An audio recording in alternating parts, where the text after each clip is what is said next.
যদি 2 থেকে 3টে উপকরণ দিয়ে ক্রিস্পি কিছু খেতে ইচ্ছে করে, যেটা কোনো ঝামেলা ছাড়া মাত্র 10 মিনিটে বানানো যায়, তাহলে আজকের আমার শেয়ার করা এই রেসিপিটা আপনাদের জন্যে। এই রেসিপিটা বানানো যেমন ইজি, খেতে কিন্তু দারুণ টেস্টি। তো চলুন বেশি দেরি না করে শুরু করছি আমার আজকের এই ইজি অ্যান্ড টেস্টি রেসিপি। নমস্কার, আমি পিনু, কুক উইথ পিনুতে আপনাদের সবাইকে স্বাগত। এই রেসিপিটা বানানোর জন্য সবার প্রথমে আমি একটা বোলের মধ্যে নিয়ে নিচ্ছি 2 কাপ চিনি। আপনারা এখানে মোটা কিংবা পাতলা যে কোনো চিড়েই ব্যবহার করতে পারেন। এবার আমি চিড়েটাকে ভালো করে ধুয়ে নেব। চিড়েটাকে জল পাল্টে পাল্টে ভালো করে ধুয়ে নিচ্ছি। দেখুন, আমাদের এখানে চিড়েটাকে কিন্তু ভালো করে ধুয়ে নেওয়া হয়ে গেছে। এবার আমি এর মধ্যে অ্যাড করে দিচ্ছি 1/4 কাপ জল। জলটা দেওয়ার পর চিড়েটাকে 10 মিনিটের জন্য ভিজিয়ে রেখে দেব। 10 মিনিট বাদ ফিরে আসছি।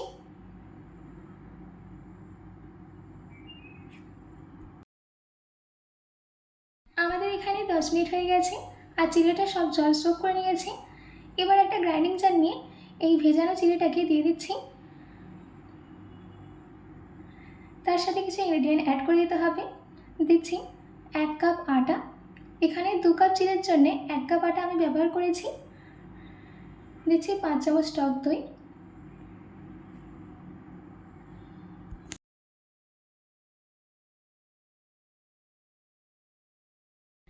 এবার 1/4 কাপ জল দিয়ে এটার একটা স্মুথ পেস্ট রেডি করে নেব।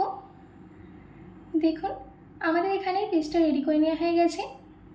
এবার একটা মিক্সিং বোল নিয়ে এই পেস্টটাকে ট্রান্সফার করে দিচ্ছি।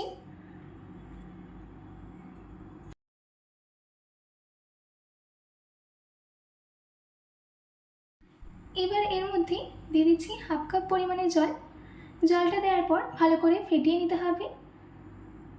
আমি চামচের সাহায্যে ভালো করে ফেটিয়ে নিচ্ছি।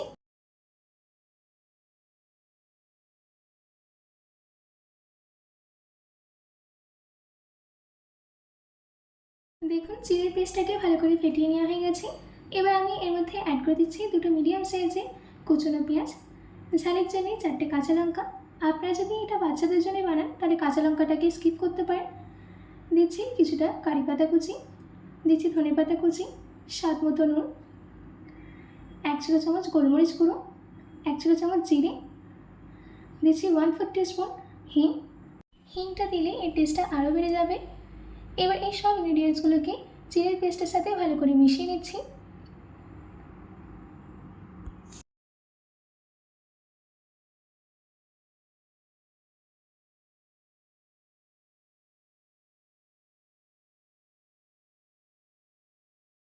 আমাদের এখানে সব ইনগ্রিডিয়েন্টসগুলোকে ভালো করে মিশিয়ে নেওয়া হয়ে গেছে। এবার 1 ইঞ্চ আদা নিয়ে আমি গ্রেটার সাহায্যে গ্রেট করে এর মধ্যে অ্যাড করে দিচ্ছি। আদাটা দেওয়ার পর ভালো করে মিশিয়ে নিতে হবে।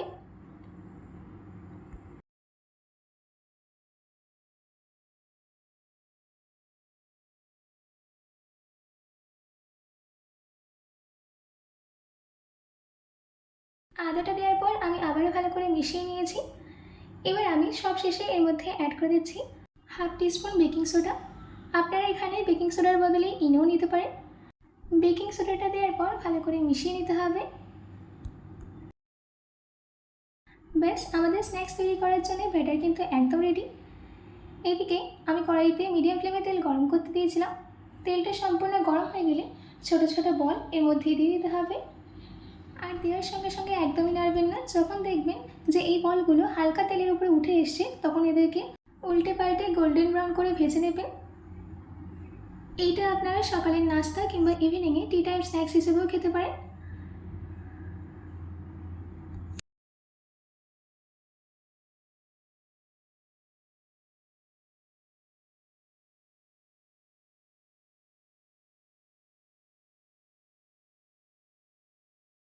দেখুন, আমাদের এখানে স্ন্যাক্সগুলো কিন্তু ভেজে নেওয়া হয়ে গেছে। এবার আমি এগুলোকে তেল থেকে তুলে নিয়ে একটা প্লেটে নামিয়ে নিচ্ছি। এই একইভাবে আমি সেকেন্ড ব্যাচেরগুলোকেও ভেজে নেব।